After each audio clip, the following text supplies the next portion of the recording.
Sejam bem-vindos ao segundo episódio de nossa leitura conjunta da obra de Jonathan Edwards, Caridade e seus Frutos.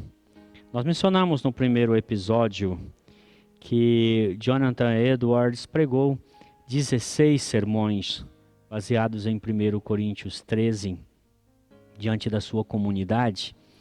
E ele estava preocupado porque, em meio às manifestações espirituais do grande despertamento que aconteceu na sua comunidade, as pessoas estavam muito apegadas às exterioridades, às coisas que aconteciam, impressionados com a maneira como as pessoas estavam reagindo ao agir do Espírito Santo. E Edwards, desejoso de que eles entendessem que a verdadeira religião é a religião do coração, então ele, por 16 domingos seguidos, pregou, tendo como base a primeira carta de Paulo aos Coríntios, o capítulo 13. Estes sermões foram posteriormente coligidos e agrupados e formaram então uma obra intitulada Caridade e seus Frutos. A editora Fiel fez um excelente trabalho, não somente de tradução, mas também de adaptação, porque o inglês usado por Edwards é um inglês arcaico e também a maneira de Edwards compor os seus sermões é uma maneira puritana, o que é muito estranho para um leitor ou um ouvinte do século XXI. Também falamos sobre a obra O Amor, a Melhor Coisa do Mundo, de Henry Drummond, que também nos ajuda a compreender um pouco a respeito da natureza e também daquilo que Paulo está dizendo especificamente sobre o amor em seus múltiplos relacionamentos. É claro que a preocupação de Paulo em 1 Coríntios 13 é ressaltar o amor. E para isso ele precisa fazer comparações. E a primeira comparação que ele imediatamente coloca no capítulo 13 é a comparação do amor em relação aos dons extraordinários do Espírito Santo. Os versos 1 e 2, ele se ocupa exatamente em dizer estas verdades porque os irmãos de Corinto estavam impressionados com os dons extraordinários do Espírito. Os dons de profetizar, principalmente os de inspiração, que era profetizar, interpretar e falar em outras línguas. O capítulo 12 é dedicado a apresentação dos carismas, e o capítulo 14 sobre como esses dons devem ser usados na igreja para a edificação do corpo de Cristo.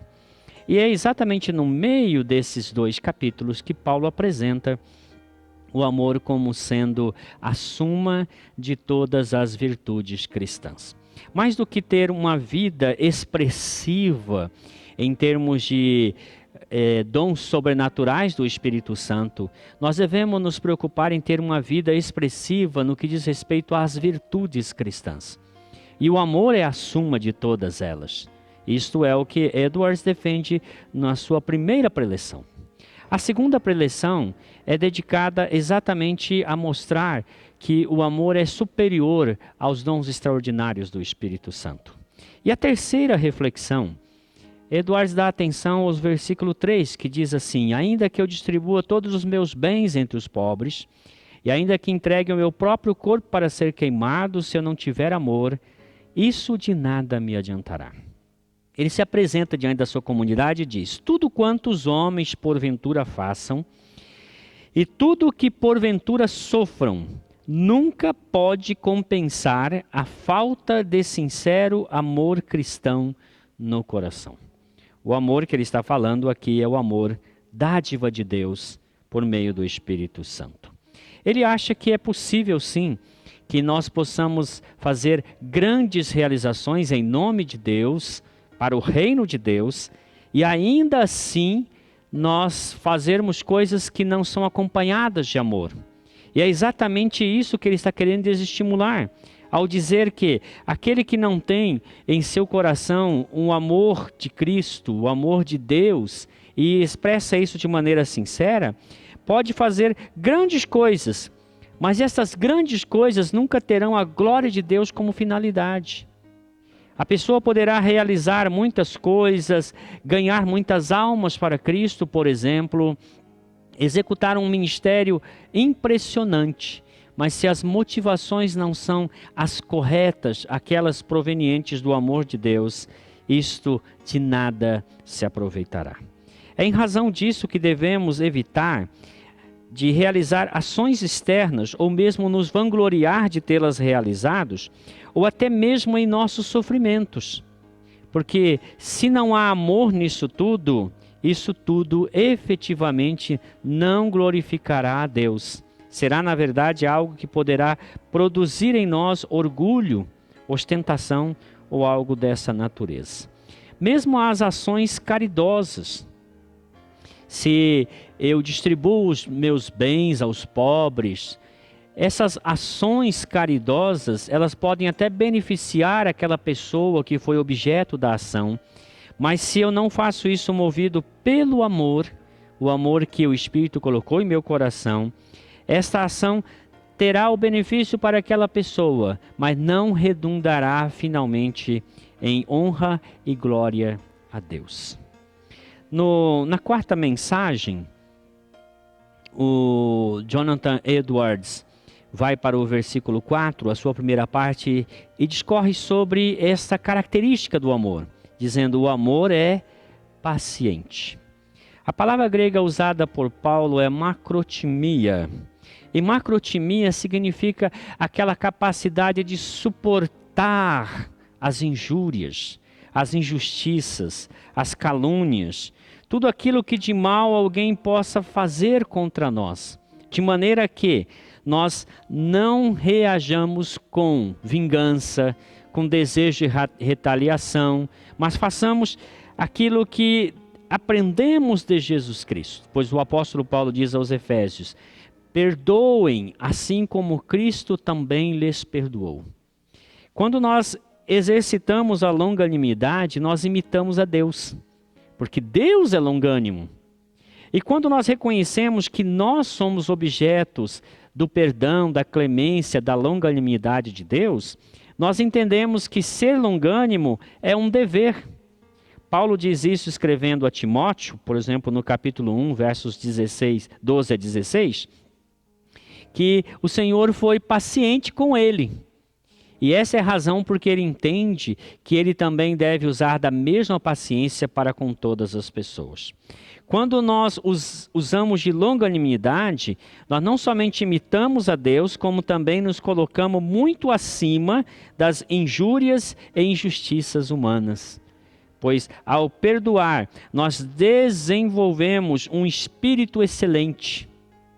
Porque o perdão é uma característica, é uma marca de verdadeira grandeza de alma. Jesus Cristo é o máximo exemplo de perdão e de longanimidade.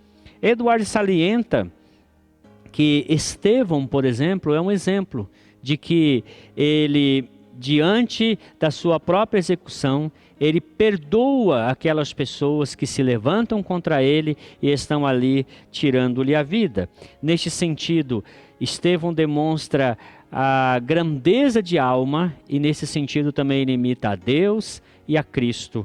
E Edwards diz: nós devemos pautar a nossa vida por esta atitude de longanimidade, de perdão, de suportar a ofensa, sem ficarmos alimentando um espírito rancoroso, amargurado, vingativo.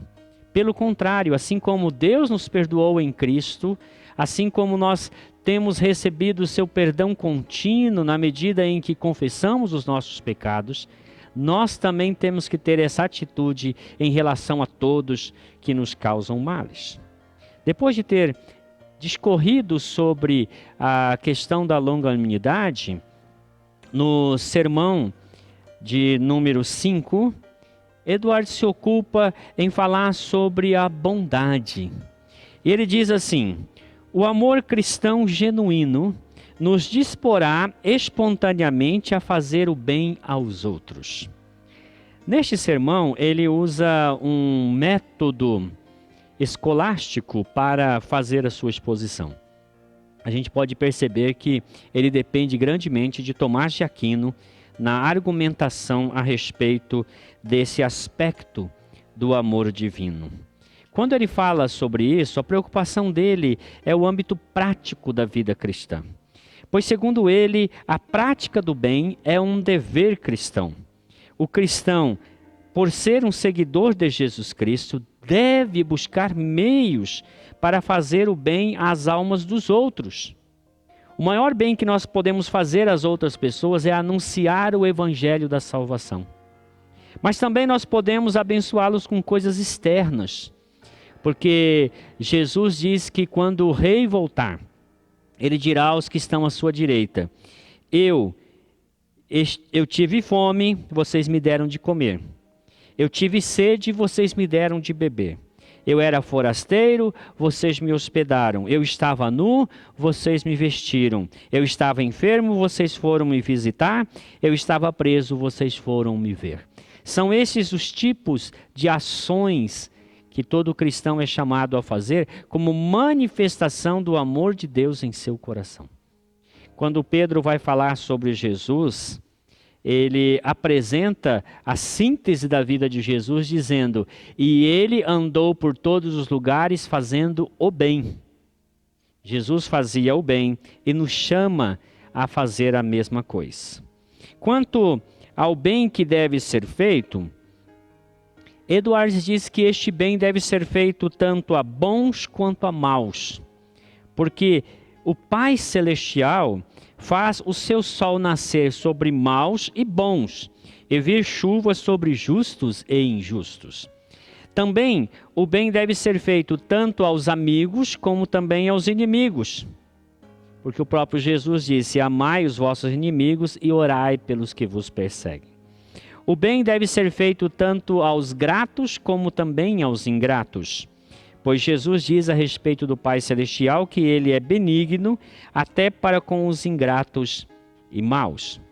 Quanto ao modo como este bem deve ser feito, Edwards diz que o bem deve ser feito não com motivos mercenários, não na intenção de auferir lucro ou benefício próprio. Também que seja feito de maneira alegre e cordial, pois o apóstolo Pedro diz assim: sejam mutuamente hospitaleiros sem murmuração. E Paulo diz que devemos contribuir, ajudar, na medida em que o nosso coração é movido, aquilo que é proposto em nosso coração, porque Deus ama ao que dá com alegria. E que o bem seja feito de forma liberal e profusa, porque o próprio Paulo diz aos Coríntios: aquele que semeia pouco, pouco também ceifará, aquele que semeia bastante, com certeza colherá também abundantemente. Na medida em que Deus faz dos homens instrumentos da prática do bem aos outros, ele os faz semelhantes aos corpos celestiais, sol, lua, estrelas, que abençoam o mundo projetando nele a sua luz. Deus os faz também semelhantes aos anjos, que são espíritos ministradores a outrem, para o seu próprio bem. Ele os faz semelhantes a ele próprio, pois ele é a grande fonte de todo o bem que perenemente derrama suas bênçãos sobre a raça humana. A prática do bem é uma manifestação do amor cristão. Quando Edwards expõe nestas duas reflexões sobre o aspecto da paciência e bondade, ele quer chamar a atenção para o fato de que paciência e bondade são manifestações, facetas do amor divino derramado pelo Espírito Santo em nós. É o amor de Deus em nós que leva a cada um de nós a suportar as injúrias, as injustiças com o Espírito de Cristo. É o amor de Deus em nós que leva a nós fazermos as ações que abençoam os outros, movidos pelo princípio correto, o princípio do amor divino.